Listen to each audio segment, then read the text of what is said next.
I became involved with the movie when I went to the open call auditions in Cambridge with about 2,000 to 3,000 other girls, and then when I got the part of in the movie, the game came with it. No!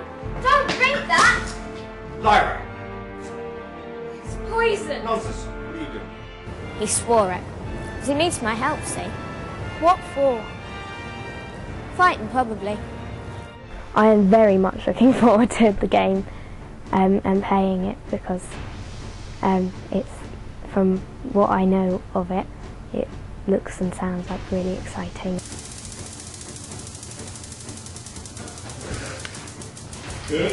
It would be strange to play myself in the video game, because, I mean, it's the first time I've ever kind of seen myself doing anything apart from, like, just being me.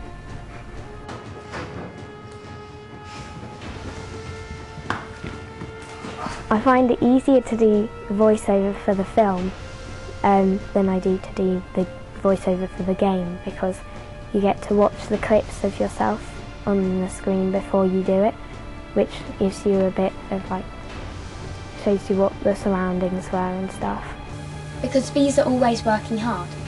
And if you're a spy, you have to work hard. The challenges in the voiceover performance would be just that there's no stimulation, really, apart from the people on the other side of the glass in the other room, but apart from that, it's like there's nothing to get you into the scene. Maybe they were the ones watching us. That was very good, yeah. I do find it quite difficult, but I find it also fun, like the same way I found doing the green screen stuff fun, because you're imagining what it will be like for yourself, which can actually give you a better idea rather than just like being on a set and having people all around you.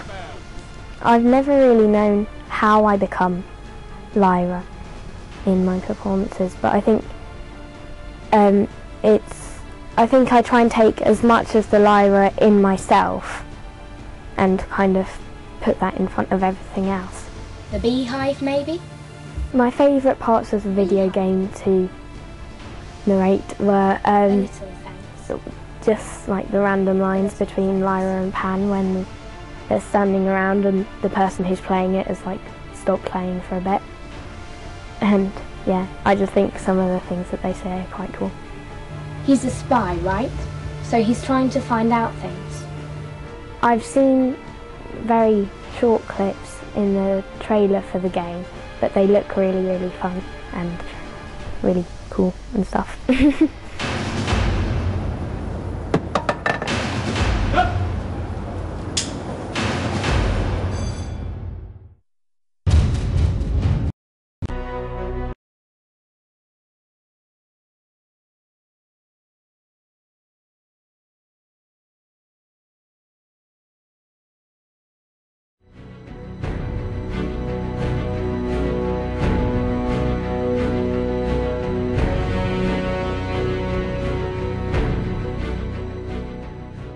I came to be involved in the film I was reading the script, and I was sent the script and I read it on this flight back actually from Dublin to London, and originally they wanted a male adult to play the voice of Pantomime, but then they wanted someone closer to Lyra's age, so they asked me to do it. Just hang out here for a second.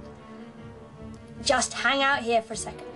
I had read the books, yeah, but only a few years earlier, so it wasn't like right in my mind, but I mean they're always great stories, and I think it's well known among kids. Action. I like football games, I like soccer games. And then last year I was in Montreal actually, and I got into ice hockey, a bit of ice hockey games. But I wouldn't come home from school and play them. But if you're waiting in the airport for a flight to come in that's delayed, they're always handy to have, or in the makeup chair in the morning. The game is brilliant. It's a great game. Hold on. He's still watching. Hold on, he's still watching. I mean, obviously, you had to match to a certain amount of picture, and you couldn't go on with the line for like 5 minutes. Yeah. But I mean, there was a certain amount of leeway you could go to, and that was great, to be able to get into the character. About as much chance as him bringing the walrus tusk, I suppose. I have performed voiceover work in the past. I did a film called Arthur and the Minimoys, and it was a half animated film and half live action, and I did the voiceover for the animated bit of that. Okay, 724 on page 91. Well, each project's different, so they all compare differently. But I mean, they're always great fun to do, and you always get into the different character. And in a way, it's similar to filming because you just gotta get into the character, and you are that person. You're Rick! You're Rick! You're Rick! You're Rick! I'm not sure which bits are fun to do. I mean, it's fun to get into all the different emotions that the character can have. So it's great when there's a mixture of emotions to go to. We go on all sorts of adventures here, Lyra. To convey the essence of the character, I think you've got to believe in it. And I think you just have to get into the character, because if you don't believe it, then no one else will.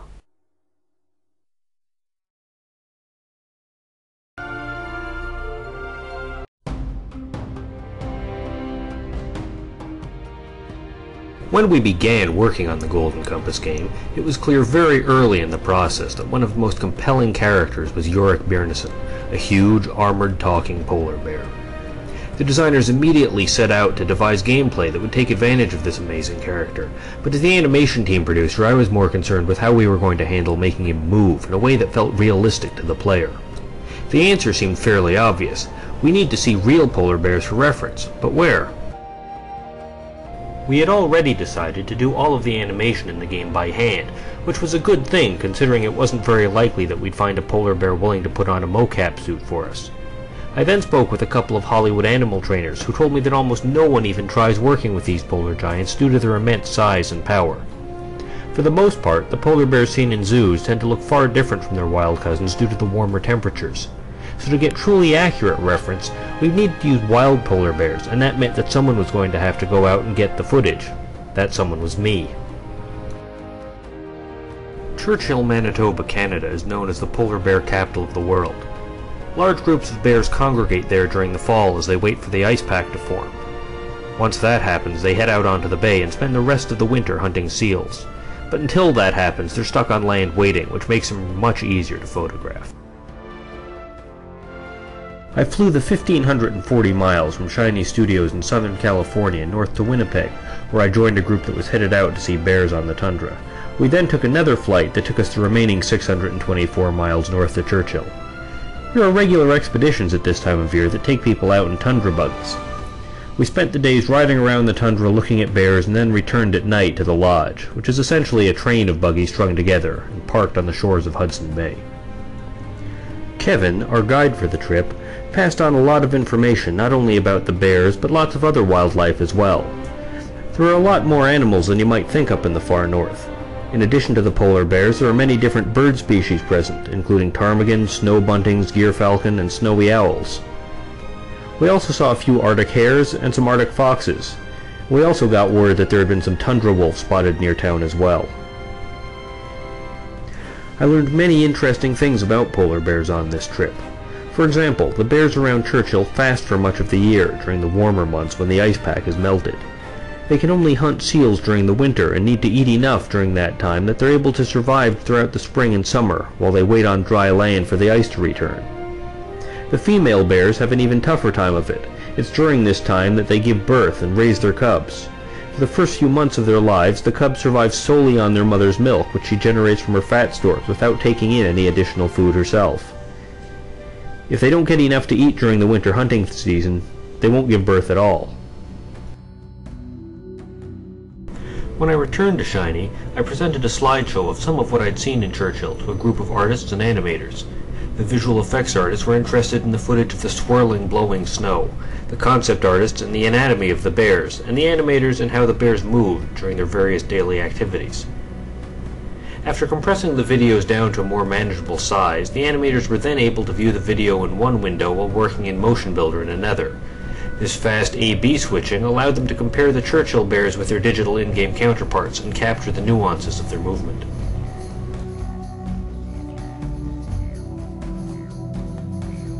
I spent 3 days out on the tundra shooting reference material.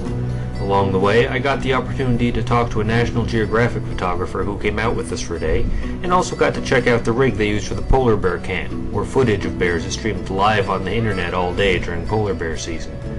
We saw bears wrestling, sleeping, running, playing, grooming themselves, and a myriad of other things, and it was all captured on tape to bring back to the team at Shiny to make sure that the bears you see in-game stay true to the spirit of their Arctic cousins.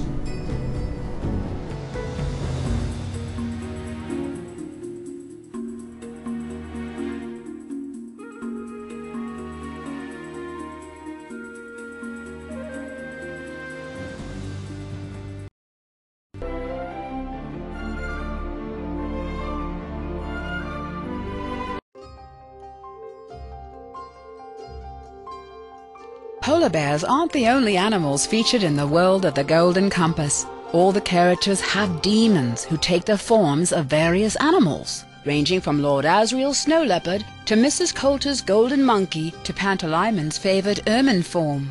We needed to have lots of these represented in the game, and again, we wanted them to both look and move realistically. Fortunately, we didn't have to go very far to get these references. Just north of Los Angeles is the Wildlife Way Station, a non-profit refuge for native, wild, and exotic animals. These animals come from all over the world and from many different situations. Throughout the way station's history, educating the public about wildlife has been a priority. The overall goal is to preserve wildlife and cease its abuse and mistreatment. Some of the animals residing at the way station are habituated to be educational animals, to promote animal and man coexisting and learning from each other. One of our producers contacted them and arranged for us to visit the facility with a small video crew. We spent a couple of days getting footage of all sorts of different animals in motion, walking, climbing, running, turning, pouncing, and more.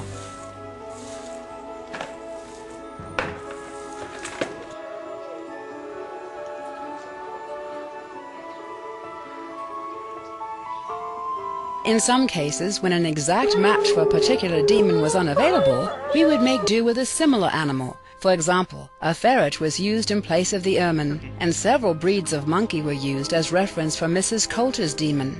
In many cases, we were able to film the animals outside of their enclosures in a more natural backdrop.